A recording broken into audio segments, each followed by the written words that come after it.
China had, in fact, many years earlier, decided that it wanted to win without fighting. By 2025, it had been clear that this meant in practice. Beijing's strategy was to use its economic, technological, financial, and diplomatic power to remake the world, undermining US power while simultaneously professing an ostensible desire for harmony between Beijing and Washington. Under this strategy, China would work within the structures and institutions created under Pax Americana for as long as they served China's purpose. 今天我们要剖析的是中国如何用一场无声的革命重构全球秩序。表面和谐之下，中国早已布局不战而胜的战略，用经济、技术、金融与外交的组合拳，在既有国际体系内偷梁换柱，悄然搭建新规则。这不是传统的大国对抗，而是一场以供应链为武器，以制度替代为终点的深层博弈。接下来，我们将深入解码这一战略的精妙与震撼。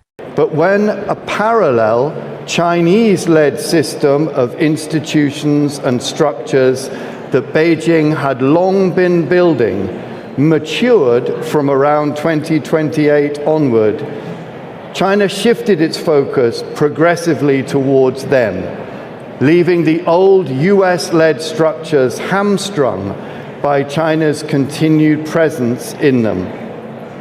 In a sense, it was like building a brand new house for an emerging world order while replacing the beams in your rival's old house with rotten timbers. Chinese scholars had noticed that this echoed one of the 36 stratagems from China's ancient past. Stratagem 25, 偷梁换柱, to replace the beams and pillars with rotten timber. In other words, to disrupt the norms, to change the rules, to interfere with the formations and the governance patterns of your rivals. There were three main ways in which China deployed its power to make its writ run. The first was its most formidable asset, the supply chain. By the time Patrick McGee had published his landmark book, Apple in China, in 2025, many people had already woken up to the fact that the Chinese supply chain could not only make almost everything cheaper and more quickly than anywhere else, it could also do so at an unrivaled scale. Making the Apple iPhone, for instance, required the mobilization of 1 billion components every day. But what was perhaps less widely recognized was that China was able to pull off this feat at the very top of the value chain and also pretty close to the bottom of it. China's emergence as a technological leader in R&D and an unassailable force in factory efficiency left little room for competitors elsewhere in the world. UNIDO, a UN agency, saw this trend early with a chart in 2025 that showed China making a full 45% of the world's industrial goods by 2030. While the US could make only 11%, Japan could make only 5%, and Germany could make only 3%. If you're interested, it's the chart on the right-hand side, and it's the purple areas which signifies China. The speed of such dominance created cries of unsustainable from across the West and concrete actions from Washington. But ultimately, the West could only watch as David Ricardo's theories of comparative advantage were powerless to stop a Chinese merchandise trade surplus from reaching 2.5 trillion US dollars in the 2030s, up from 1.2 trillion in 2025. As this happened, China sought to popularize the renminbi, its currency, not to replace the US greenback as the global store of value, but to anchor a whole new global financial system built on different rules set by Beijing. This took time, but by 2049, a dual system of offshore renminbi used by foreigners for trade and investment and onshore renminbi used by people inside China's borders allowed China to keep its capital account controlled and safe from the kind of speculative attack that fomented the Asian crisis of 1997. The offshore renminbi market was deepened by the issue of offshore dim sum bonds, which by 2040 offered a deep pool of liquidity, a yield curve boasting many high-quality issuers, following the example of Goldman Sachs in 2026. By 2049, the vision was clearly still a work in progress. But with the rise of the renminbi and the following that this created in the developing nations of the world, particularly the so-called G77, a group of developing nations at the United Nations, this strategy was making some headway. The following photo shows the G77 in session. It actually includes 134 countries, not just 77, and it accounts for 86% of the world's population, about half of its trade, and nearly 60% of its GDP as measured by purchasing power parity. This G77 grouping, or to put it another way, the Global South, was both China's constituency to remake the world order and the main conduit through which it exercised its leverage. China's involvement with the G77 was about pushing to redistribute power away from the West and towards the Global South.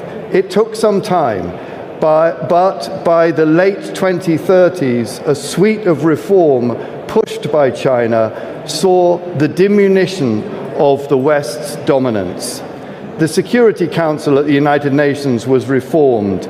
The US effective veto at the World Bank and the IMF were diluted, and a new set of peacekeeping rules were adopted.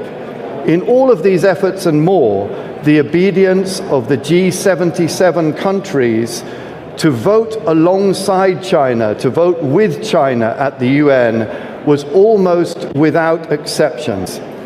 This dynamic recreated what some scholars characterized as an echo of the tributary system of China's imperial past, where countries would offer exotic gifts and performative fealty to the Chinese emperor. And indeed, China was often willing to waive loans or extend the payment horizons if G77 countries spoke up publicly in support of China's causes.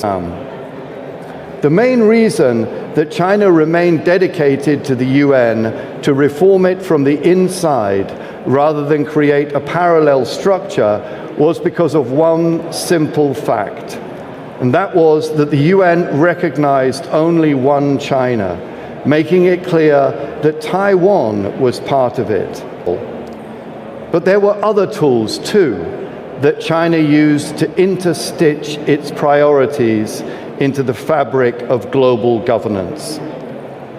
The tools in question were a panoply of economically coercive levers.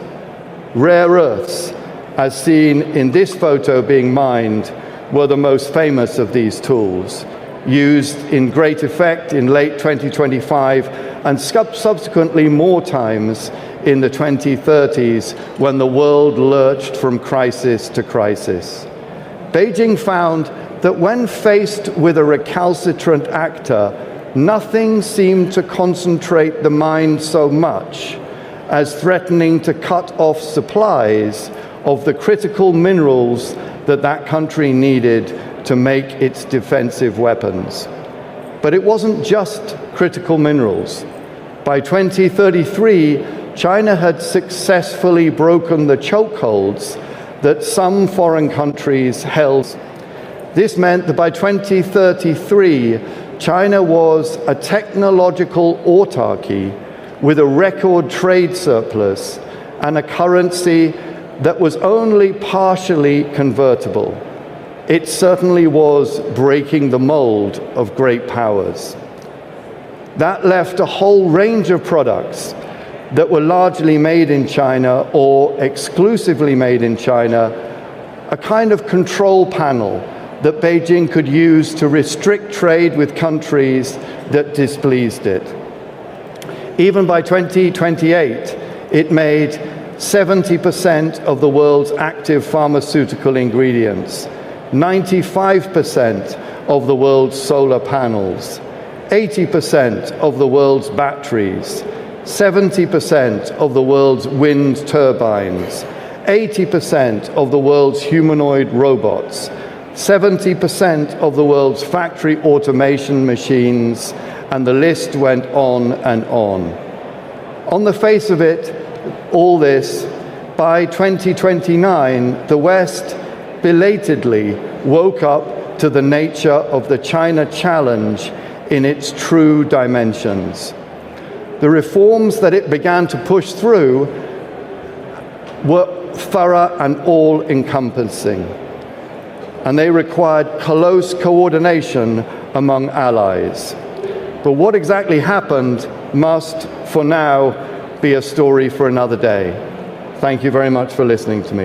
中国战略的底层逻辑是温水煮蛙式的体系置换，其核心有三：其一，供应链霸权。从 iPhone 零件到稀土矿产，中国掌控全球70%至95%的关键产能，形成窒息式经济杠杆。当西方发现依赖时，以为时晚。其二，金融与外交联动的人民币国际化加 G77 集团模式，用双轨货币体系规避风险，同时联合发展中国家，重塑联合国、世行等机构规则，稀释西方否决权，重现朝贡体系的影子。其三，规则颠覆。中国并非推翻现有体系，而是如古册偷梁换柱，在旧房内替换朽木，待新屋建成再抽身。这种改革让西方陷入两难，对抗则破坏自身利益，容忍则加速权力流失。中国以合作姿态瓦解对手根基，用技术自主打破西方卡脖子威胁，最终实现非对称胜利。这是一场颠覆历史的崛起范式，不靠战争，而靠重构规则与掌控。